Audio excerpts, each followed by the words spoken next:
करेगी ना, वहां तेरे बिस्तर को सही करती रहूंगी, बिस्तर बिछा तेरे सैन का अधिकार कभी नहीं छीनूंगी। आज से मैं संकल्प लेती हूं कि अगर तेरे सामने अर्थात अगर तुझे प्रसन्नता हो तो मुझे इसी घर में, इसी महल में रहने दे, मुझे दूर मत कर। अपने स्वामी के दर्शन करने के बाद अपनी जीवन की इच्छा पूर्ति कर लूंगी, लेकिन आपके अधिकार को छीनने का प्रयास नहीं करूंगी। बड़ा समझाने का प्रयास किया बंधुओं माताओं, लेकिन समझ में नहीं आया। इसलिए ये स्वार्थ भरी दुनिया है, यहां कोई अपना है ही नहीं। अब तो विशेष पीड़ा हो रही है। महाराज उत्तानपाद जी द्वार पे खड़े हैं, मंत्री पहरेदार भी खड़े हैं, राज्य की सारी प्रजा खड़ी हुई है, सभी आपस में बातें कर रही है। हो क्या रहा है? जिस देश का राजा ही रोता हो। असह वेदना से गगन रो रहा है, असह वेदना से गगन रो रहा है, असह वेदना से गगन रो रहा है। एकांत में रात में जाकर के महाराज बैठते हैं नदी के तट पर। अंधेरी निशा में नदी के किनारे, अंधेरी निशा में नदी के किनारे, धधकती किसी की चिता जल रही है, धधकती किसी की चिता जल रही है। कौन सी चिता है?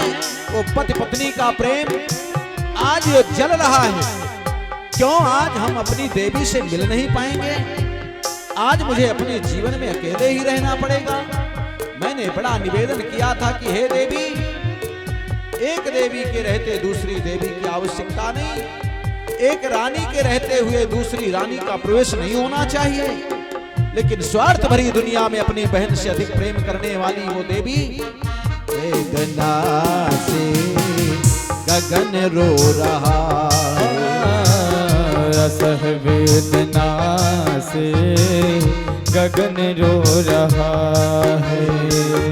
अंधेरी निशा में नदी के किनारे, अंधेरी निशा में नदी के किनारे, धधकती किसी की चिता जल रही,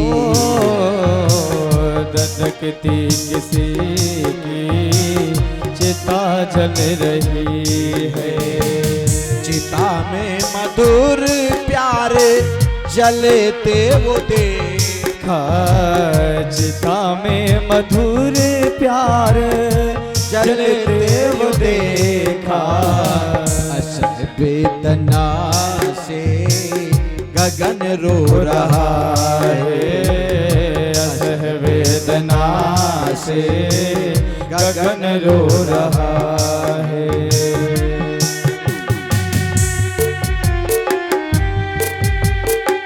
बंधुओं माताओं, महाराज जी उस राजमहल को त्याग करके चले गए और एकांत में बैठ करके अपनी पत्नी की याद में बैठे वियोगी की तरह बड़ा प्रयास किया समझाने का। देवी क्या करे, कुछ समझ में आया नहीं।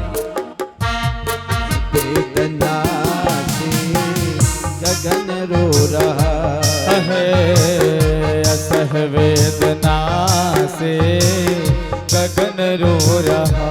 आज जैसे बंधुओं माताओं पालकी तो बैठे बैठे आदेश दे दिया, पालकी में बैठ करके आदेश दे दिया, कहा इसको बाहर करो, जंगल में पहुंचाओ महारानी को और सारे राज्य के सारे सुखों से वंचित कर दिया जाए। आदेश दे दिया तो जंगल में कौन सा सुख मिलेगा? वहां तो भगवान भरोसे ही काम है। हम लोगों के जीवन में ऐसा ही चलता है, कोई कुछ दे दिया, खिला पिला दिया तो खा पी लिए, और हमारे कंचन भैया पूरी व्यवस्था में लगे, कहीं कोई कमी नहीं। आज तो सुबह ही बेचारे लेकर के सारी व्यवस्था पहुंच गए, बड़ी सेवा करने में लगे महाराज, कोई कठिनाई नहीं। कभी कभी हम लोगों के जीवन में भी ऐसा हो जाता है, कथा यहाँ पहुंचा गए जंगल में, वहीं एकांत में रहो, जब किसी की दया मया होगी तो कोई ना कोई रास्ते से निकलेगा, कुछ ना कुछ दे ही देगा। उसी प्रकार से सुनीत को भी सारे राज्य के सारे सुखों से वंचित कर दिया। सुनीत को जाकर के जंगल में वहां महल तो है नहीं, महल का सुख त्याग दिया, महल के सुखों की अब आवश्यकता नहीं है। और इधर सुनीत का बाहर जाना और सूरज का प्रवेश हो,